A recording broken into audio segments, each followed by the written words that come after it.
श्री कृष्ण गोविंद हरे मुरारी, हे नाथ नारायण वासुदेव। निर्जला एकादशी का व्रत ज्येष्ठ मास के शुक्ल पक्ष की एकादशी तिथि को किया जाता है। एकादशी का व्रत भगवान विष्णु की आराधना को समर्पित होता है। इस एकादशी का व्रत करके श्रद्धा और सामर्थ्य के अनुसार दान करना चाहिए। इस दिन विधि पूर्वक जल कलश का दान करने वालों को पूरे साल की एकादशियों का फल मिलता है। इस प्रकार जो इस पवित्र एकादशी का व्रत करता है वह समस्त पापों से मुक्त हो जाता है। इस व्रत को भीमसेनी एकादशी भी कहा जाता है। तो आइए शुरू करते हैं निर्जला एकादशी व्रत कथा। जब वेदव्यास जी ने पांडवों को चारों पुरुषार्थ धन, अर्थ, काम और मोक्ष देने वाली एकादशी व्रत का संकल्प कराया, तब वेदव्यास जी कहने लगे, कृष्ण और शुक्ल पक्ष की एकादशी में अन्न खाना वर्जित है। द्वादशी को स्नान करके पवित्र होकर फूलों से भगवान केशव की पूजा करे, फिर पहले ब्राह्मणों को भोजन देकर अंत में स्वयं भोजन करे। यह सुनकर भीमसेन बोले, परम बुद्धिमान पितामह, मेरी उत्तम बात सुनिए। राजा युधिष्ठिर, माता कुंती, द्रौपदी, अर्जुन, नकुल और सहदेव ये सभी एकादशी को कभी भोजन नहीं करते तथा मुझसे भी हमेशा यही कहते हैं कि भीमसेन, एकादशी को तुम भी न खाया करो, परंतु मैं उन लोगों से भी यही कहता हूँ कि मुझसे भूख नहीं सही जाएगी। भीमसेन की बात सुनकर व्यास जी ने कहा, यदि तुम नरक को दूषित समझते हो और तुम्हें स्वर्ग लोक की प्राप्ति की इच्छा है तो दोनों पक्षों की एकादशियों के दिन भोजन नहीं करना चाहिए।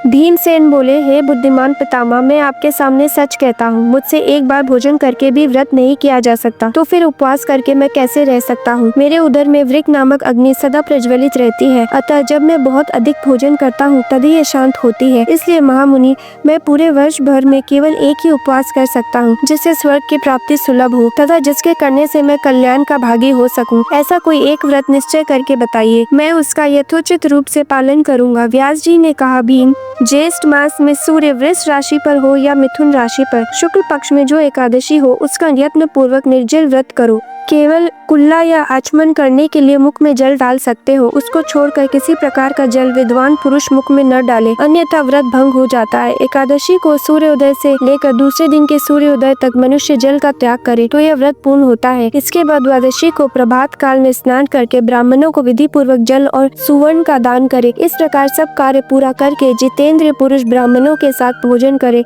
वर्ष भर में जितनी एकादशियां होती है उन सब का फल इस निर्जला एकादशी से मनुष्य प्राप्त कर लेता है। इसमें तनिक भी संदेह नहीं है। शंख, चक्र और गदा धारण करने वाले भगवान केशव ने मुझसे कहा था कि यदि मानव सबको छोड़कर एकमात्र मेरी शरण में आ जाए और एकादशी को निराहार रहे तो सब पापों से छूट जाता है। हे कुंती नंदन, निर्जला एकादशी के दिन श्रद्धालु स्त्री पुरुषों के लिए जो विशेष दान और कर्तव्य विहित है उन्हें सुनो। उस दिन जल में शयन करने वाले भगवान विष्णु का पूजन और जलमयी धेनु यानी पानी में खड़ी गाय का दान करना चाहिए। सामान्य गाय या घी से बनी गाय का दान भी किया जा सकता है। इस दिन दक्षिणा और कई तरह की मिठाइयों से ब्राह्मणों को संतुष्ट करना चाहिए। उनके संतुष्ट होने से श्री हरि मोक्ष प्रदान करते हैं। जिन्होंने श्री हरि की पूजा और रात्रि में जागरण करते हुए इस निर्जला एकादशी का व्रत किया है, उन्होंने अपने साथ अपनी बीती हुई 100 पीढ़ियों को और आने वाली 100 पीढ़ियों को भगवान वासुदेव के परम धाम में पहुंचा दिया है। निर्जला एकादशी के दिन अन्न, वस्त्र, गौ, जल, शैया, सुंदर आसन, कमंडल तथा छाता दान करने चाहिए। जो श्रेष्ठ तथा सुपुत्र ब्राह्मण को जूता दान करता है वह सोने के विमान पर बैठकर स्वर्ग लोक में प्रतिष्ठित होता है।